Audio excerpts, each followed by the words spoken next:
Hey everyone, welcome to the channel, it's SpiderNick06, and today we're going to be covering the latest DreamWorks film, Megamind vs. the Doom Syndicate. So a month before this movie came out, DreamWorks decided to finally announce that they were making a sequel to Megamind with a movie and a show, and it was going to go straight to Peacock, and I don't think anyone's expectations were that high for this. Mine really weren't, and after the trailer that they dropped, all hope was gone. But how did they decide to follow up the original film? There's so many different ways they could have done it, and here's how. Megamind's former villain team, the Doom Syndicate, has returned to Metro City. Our newly crowned blue hero must now keep up evil appearances until he can assemble his friends to stop his former evil teammates from launching Metro City to the moon. Now, one of the biggest complaints going into the film based off of the trailer was just how terrible the animation looked, and they really didn't change much from the trailer to this. You still have so many issues in how weird the character designs looked, the movements, and just objects randomly appearing. Everything you could think of, animation-wise, was a downgrade from the movie that came out 14 years ago. You have shots like the fake beard that Megamind was wearing, or the tennis balls that, instead of looking like they were shot out of the tennis ball gun, they looked like they just randomly appeared. And you just have so many weird errors like that make this film look like there's just absolutely no effort put into it, and just something used to promote the TV show coming out where Megamind's all of a sudden a superhero influencer. You serious? And my friend showed me this meme of comparing the graphics of the Wii game back from 2010 to this, a 2024 movie produced by DreamWorks, who 2 years ago made The Last Wish.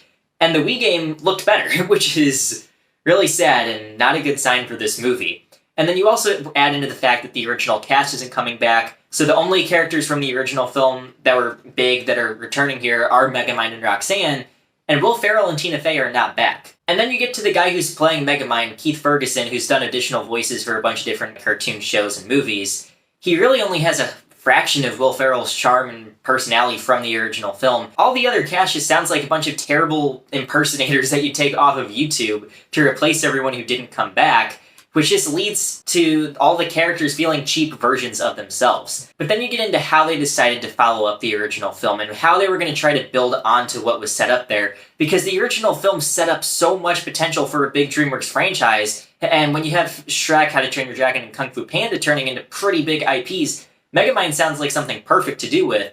And what they decided to do here with this sequel is just terrible. They reversed a lot of the character work from the original film, and while Megamind does go through a hero arc in this, he's acting like a jerk to everybody around him, where Minion, who he's now naming Chum, for just some odd reason, I don't know why they decided to do that, but he's a complete jerk to him, and they try to do a storyline from that, which I thought was really stupid. It just reverses what was set up in the original of his arc from being villain to hero. And then they also try to set up that he was with an old villain team when he was a child, and like when he was forming his whole evil persona. And I find an issue with that when the first film spent its first 5 to 10 minutes setting up Megamind's childhood and what made him turn evil. There's no mention of the Doom Syndicate in that segment of the original film, so it just feels lazy to try to tie them into his past, because they're trying to do something interesting with the Doom Syndicate, so they can't think of anything actually creative about that.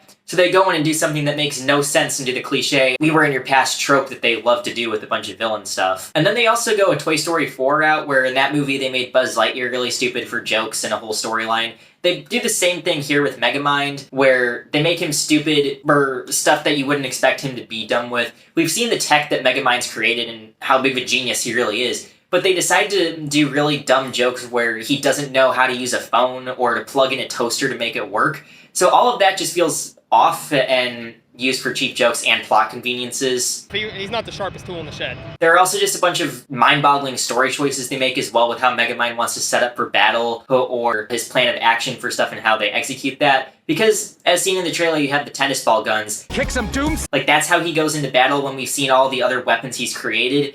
There's just a bunch of random stuff like that where they're trying to go for jokes and to create false tension, where it's third rate, fourth rate, I don't even know how much lower I can go to make it deserving for this movie. They're just doing stuff like that that feels cheap because they didn't want to put any effort into this film. But with all the original characters being ruined in this film, you'd expect the new characters to at least have something interesting with them, and that's not the case. The Doom Syndicate is every kid's show or movie villain team, and none of these characters are really threatening at all. At the beginning of the film, Megamind says that they're going to be a bigger threat than anything he's faced before, but you don't feel any threat from the Doom Syndicate, and there's hardly any stakes when they do anything, which leads to issues with the payoff and fulfilling that promise of even bigger stakes in the first film. And then they also try to add in this annoying kid character who's a big Megamind fan, and she has this Megamind fan show on YouTube that's really successful, but Megamind decided to treat his young fans differently than Mr. Incredible did by keeping her along for the whole ride. My home, buddy.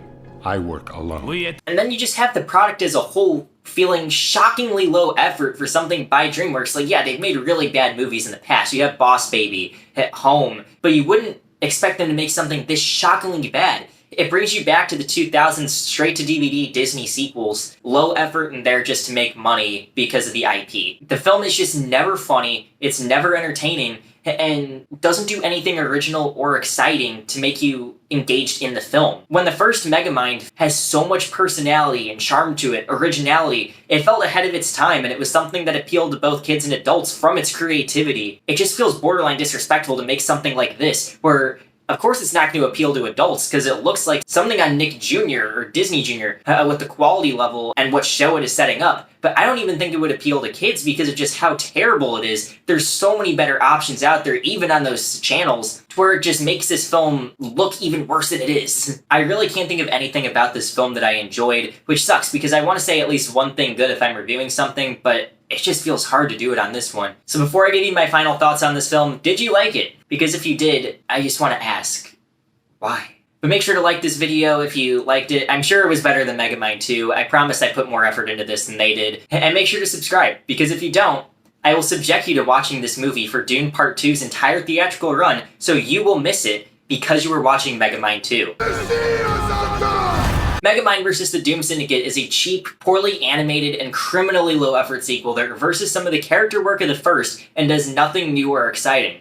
The movie looks just as bad as its story is, and is the complete opposite of its predecessor. It's so bad that it takes away Madam Web's crown as worst film of the year. But my final score is going to be an 8%. And you may be asking, you had nothing good to say about it. Why are you giving it any points at all? That's only because there are worse animated films out there like Ratatouille, Groundhog Day, that I want to put Megamind 2 on a level just slightly higher than those. This movie really is going to go down as one of the worst animated sequels of all time. It's really disappointing following up the original Megamind. So thank you all for watching this review. Hope you enjoyed it and that it saved you 90 minutes of pure garbage on Peacock. If you're going on the platform looking for something to watch, watch Brooklyn Nine-Nine. That's an amazing show. So once again, thank you all for watching, and I'll see you again.